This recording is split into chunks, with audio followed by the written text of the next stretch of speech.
All right, today I am going to show you how to change the dock position. All right, so right here, this is the dock right here at the bottom right here. Pretty cool, right? The dock is at the bottom, but it does not have to be on the bottom, okay? It can start from the side, but now it's here, down here, but it doesn't have to. So what we're gonna do is we're gonna go to System Preferences, and I usually get there by going through the Launchpad, right?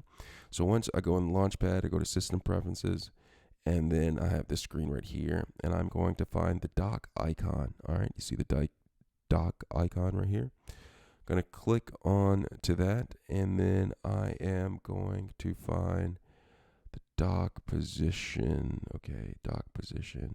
Oh, right here. Okay, position on the screen. You have options from the bottom. Now we're here to the left. Do you see that? We started at the bottom. Now we're here on the left. But we also started from the bottom, but we can also be on the right over here. All right. So that's how you change the dock position. All right. Let me know if you have any questions. Thanks a lot for watching.